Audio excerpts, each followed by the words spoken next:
Toujours le meilleur de la musique au 92.9 CFUT. C'est notre moment avec Karil Change du Gym du Sud. Bonjour Karil. Salut. Alors aujourd'hui, on va parler de plusieurs choses, dont entre autres des aliments. Et aujourd'hui, je pensais à toi parce que j'ai reçu mon exemplaire du super magazine que j'adore, 5 ingrédients en 15 minutes. Et dans le magazine, il y avait un vrai ou faux. Et toi aussi, tu aimes ça, les vrais ou faux, Karil. Alors je vais te poser ce vrai ou faux. OK. Pour voir qu'est-ce que toi t'en penses. Alors, dans le magazine, on nous demande vrai ou faux, les pâtes alimentaires font grossir. Bon. C'est sûr que là, c'est une phrase qui donne pas beaucoup de place aux nuances. Fait que ma première réponse, là, ça serait moi de dire vrai. Parce que automatiquement, ça ne fait pas grossir des pâtes, c'est sûr. Mais il y a plusieurs choses qu'on peut dire sur les pâtes alimentaires. Aussi, dans la question, on ne précise pas de quoi sont faites. Les pâtes alimentaires, c'est un aliment qui est hautement transformé. C'est déjà en partant, ça fait que la concentration en glucides, donc le sucre qu'il y a dedans, va être beaucoup plus élevé que, mettons, l'aliment qui a été utilisé pour fabriquer ces pâtes-là s'il n'a pas été transformé. Comme le blé, dans les pâtes qu'on connaît, c'est des pâtes de blé. Mais tu sais, on a des pâtes sans gluten aussi qui vont être faites avec du riz brun. Il y a des pâtes de quinoa. Il y a même des pâtes, d'haricots noirs. Maintenant, il y a toutes sortes de pâtes sur le marché. Ma préférence, moi, c'est pour les pâtes de riz brun. Souvent, ils ont une texture qui est très semblable à des pâtes ordinaires, si tu veux, qu'on est habitué de manger depuis qu'on est petit. Les fameuses pâtes de blé que sont pas mes préférées. Pour les gens qui me connaissent bien, ils savent que je ne suis pas un amateur de gluten. Je ne prône pas beaucoup la consommation du gluten. Même pour les gens qui ne souffrent pas de la maladie cœliaque, ils ne sont pas hautement intolérants au gluten. Tout le monde, ça crée quand même de l'inflammation. Fait que on voit souvent des belles améliorations au niveau de la santé digestive, puis aussi des fois de la perte de gras, quand les gens ils coupent ou ils réduisent le gluten ou ils l'arrêtent complètement. Fait qu'une pâte alimentaire qui est typique là, de blé, ça peut être facilement engraissant. Et puis, rendu là, après, c'est sûr que ça dépend de la portion. Ils disent une tasse par repas ou 2 fois par jour, mettons, ou pas plus que 2 tasses par repas. Encore là, pour qui, pourquoi? Si tu payes 160 livres, tu es assis toute la journée devant ton ordinateur, tu ne dépenses pas beaucoup d'énergie, je suis pas sûr que ton corps a besoin d'une ou 2 tasses de pâte dans un repas. Là, ça donne quand même beaucoup de glucides vu que c'est très concentré. Fait on parlait, les glucides, c'est une source d'énergie. Fait qu'on veut ajuster la quantité de glucides qu'on consomme en fonction de l'énergie qu'on dépense. Il faut mériter nos glucides. Fait que pour les gens qui sont amateurs de pâtes, je recommande de tester les pâtes de riz brun ou les autres pâtes qui ne contiennent pas de blé. Déjà, ça va être plus facile à votre corps de les gérer, de les digérer. D'ajuster aussi votre portion selon la quantité d'énergie que vous pensez que vous dépensez dans une journée. Je prends toujours l'exemple des joueurs de hockey. Ça a été longtemps, ou je pense celle-là encore, un repas populaire là, de manger des pâtes peut-être 1 heure ou 2 ou 3 avant une game ou le repas avant la partie la veille. La raison de ça, c'est qu'on est capable de stocker l'énergie sous forme de glucides. On la stocke sous forme de glycogène dans nos muscles. Et puis, on peut l'utiliser après quand on a des efforts physiques soutenus sur une longue période. Fait que c'est sûr qu'un athlète qui fait des sports d'endurance, qui a beaucoup de présence à assurer sur la glace, il va avoir avantage à avoir ces réserves-là qui sont pleines. Mais bon, pour monsieur, madame, tout le monde, on sait que le niveau d'activité physique dans une journée, il n'est pas toujours au maximum. Fait que je dirais, il faut faire attention. Puis une clé, c'est juste y aller. Est-ce que mon aliment, il est très transformé ou pas? Donc, manger une tasse de riz ou manger une tasse de pâte de riz, c'est sûr que c'est potentiellement moins engraissant et plus facile à gérer pour votre corps de manger la tasse de riz au lieu des pâtes. Sinon, il y a toujours les belles alternatives pour faire une substitution, par exemple les courges à spaghetti ou encore les courgettes. De plus en plus de gens vont acheter l'espèce d'outil qui transforme les courgettes en spaghetti, puis on s'en rend pas trop compte là, dans notre alimentation. C'est vrai, il faudrait que je l'essaye parce que c'est un légume, fait que donc les légumes, on peut en consommer autant qu'on veut. Fait que c'est vrai, c'est une belle alternative, surtout si vous faites une petite sauce à spaghetti ou une sauce à pâte là, qui contient beaucoup de viande de qualité. Exemple, moi, je mettrais du beau appétit haché là-dedans avec bien des tomates fraîches. Là, c'est le temps, là, les fruits et légumes frais commencent à sortir. C'est la belle saison pour manger beaucoup de fruits et légumes puis moins d'aliments transformés. Fait qu'on garde les pâtes peut-être plus pour l'hiver, après des grosses activités physiques comme une grosse tempête. Vous avez pelleté pendant 1 heure, peut-être que là, les pâtes, ils seront pas engraissantes. Fait qu'il n'y a pas vraiment de réponse, c'est-tu vrai ou faux? Ça dépend de dépend plusieurs qu'est-ce qu'on facteurs. fait. Ouais. Et sinon, à ce temps-ci de l'année, on le sait, les petits fruits, ça commence à sortir. Est-ce que c'est bon, par exemple, je prends mon exemple personnel, un casseau de fraises, moi je suis capable de manger ça là, en dedans d'une heure, c'est fini, il n'y en a plus, merci, bonsoir. Est-ce qu'on doit avoir une certaine quantité de fruits qu'on doit manger dans une journée, vu justement l'apport de sucre qu'il peut avoir à l'intérieur? Oh, super bonne question, puis j'ai bien des choses à dire là-dessus. Oui, parce que justement, ça va varier d'un fruit à l'autre. Tu prends l'exemple là, en premier des fraises fraîches en plus là, dans la saison. Premièrement, on n'en parlera pas trop longtemps, mais je recommande bio pour réduire la charge toxique de la fraise avec les pesticides. Sinon, ben, lavez-les le mieux possible, mais il faut savoir qu'il y a des pesticides qui vont être quand même à l'intérieur de la fraise. Bon.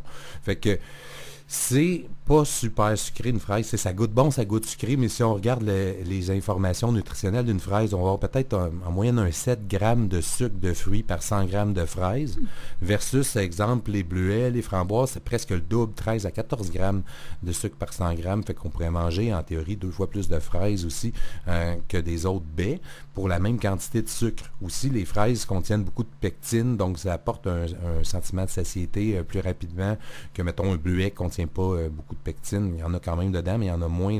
La pomme et la fraise en contiennent beaucoup.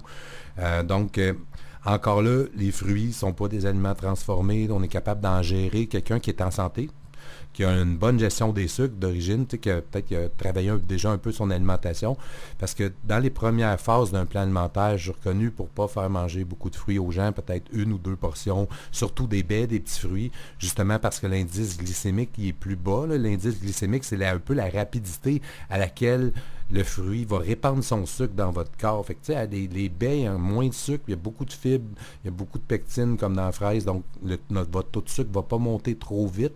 Fait que ça va être moins dangereux d'engraisser à manger des fraises.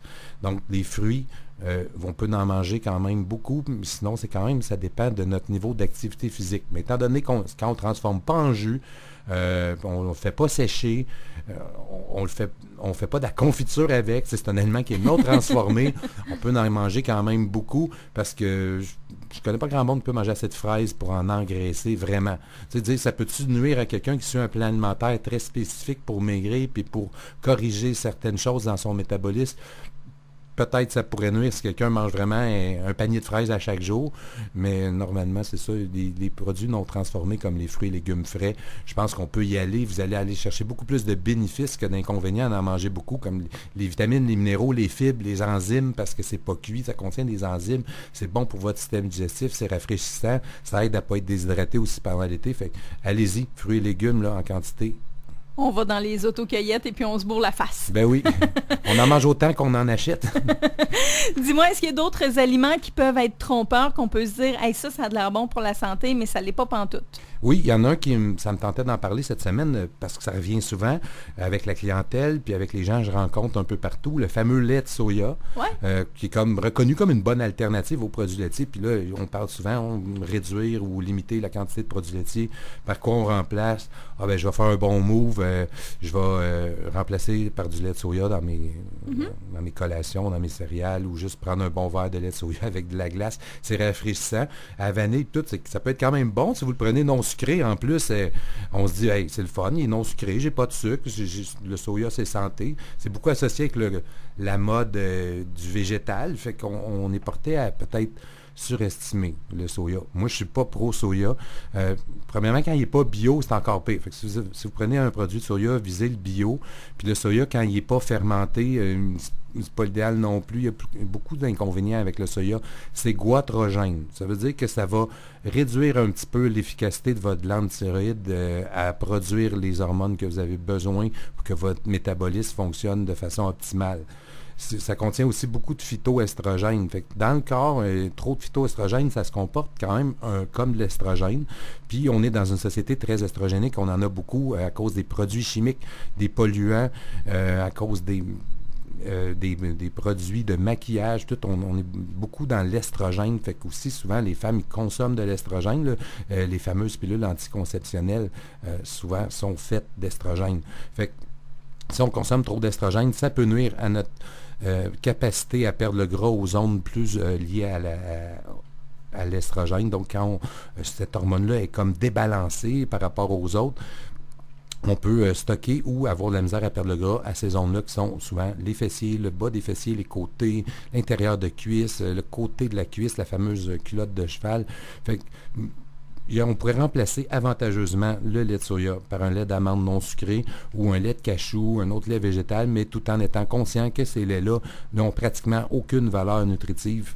Les compagnies rajoutent quelques vitamines et minéraux dedans pour leur donner un allure plus nutritif, mais ça reste que ça ne peut pas être utilisé vraiment comme un aliment. Mais une tasse de lait d'amande sans sucre, ça contient un 30 à 40 calories. Il y a peut-être l'équivalent de 3-4 amandes pour vrai dans votre tasse, là. Fait que c'est pas grand-chose. Il faut juste voir ça comme de l'eau aux amandes avec une saveur de vanille. Fait que si vous aimez ça, vous pouvez en consommer, mais c'est pas un aliment nutritif.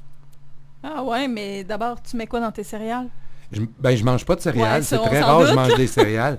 Quand je mange des céréales, souvent, c'est du petit quinoa soufflé. Là, ça m'arrive des fois, mettons, après un training, là, après un bon entraînement, un bol de céréales, ou des fois, le soir, avant de se coucher, je prends beaucoup les glucides. Le soir, quand on a eu une grosse journée, ça aide à avoir une bonne nuit de sommeil bien récupératrice. Moi, j'utilise le lait d'amande, sans sucre. J'utilise pas le lait de soya. Et puis... je consomme presque pas de soya. Des fois, la sauce tamari, qui est comme du soya, qui est fermenté. Je prends de la biologique, réduite un peu en sodium, puis je vais en utiliser des fois dans certains sautés de légumes, si je veux donner un petit style asiatique. Il ne faut pas virer fou. Ça ne veut pas dire pas d'en consommer du tout. Si vous prenez une crème glacée de soya dans l'année, ça ne dérange pas. Si vous mangez du tofu chez des amis une autre fois, ça ne dérange pas. Mais je ne mettrais pas ça vraiment au quotidien. Je me bourre de soya, puis c'est une bonne idée, c'est super santé, puis ça n'a pas d'effet négatif. Faut pas voir le soya comme ça. Mais en terminant, j'aimerais ça, tu as abordé le sujet du tofu, puis j'aurais une question pour toi par rapport à ça. Alors, la saison des crèmes glacées s'est commencée, le lait, bon, plusieurs personnes sont intolérantes, et là, on a une option qu'on voit de plus en plus dans les crémières, c'est le tofu glacé. On l'utilise pour faire de la crème glacée. Bon, c'est ça, c'est comme je parlais, c'est sûrement une crème glacée qui est faite à base de soya, fait que ça reste qu'on va avoir les mêmes effets négatifs qu'un lait de soya ou qu'un tofu, fait que ça peut être pris à l'occasion, mais en sachant qu'il y a des options meilleures aussi. Je sais qu'il y a des bonnes crèmes glacées qui sont faites plus avec le coconut, que souvent on a peur, justement, de la noix de coco à cause des gras saturés. C'est des très bons gras qui donnent beaucoup d'énergie. Et puis, il y a Coconut Bliss, entre autres. C'est une marque que je connais qui sont spécialistes là-dedans. Ils font plein de saveurs différentes. C'est sucré souvent même au sirop d'agave. Fait que, le choix des ingrédients est un petit peu plus santé, un peu plus intéressant. Moi, je trouve que c'est une belle gâterie l'été. Essayez la crème glacée Coconut Bliss ou toute autre crème glacée de coconut. Puis vous allez être surpris, c'est très bon. On trouve ça en magasin? Oui. Puis sinon, vous pouvez le demander là, dans votre épicerie santé de votre choix. S'ils n'en ont pas en stock, je sais qu'ils ont accès avec leur distributeur. C'est quelque chose qu'ils peuvent commander pour vous très facilement. Sinon, on va voir Karil au Gym du Sud. Il va pouvoir répondre à toutes vos questions. Ben oui, ça va me faire plaisir. Ben, je te remercie beaucoup, Karil. On se retrouve la semaine prochaine. Merci, bonne semaine. Merci, bye bye. Nous, on se laisse avec la chanson de Garou, Seul au 92.9 CFUT.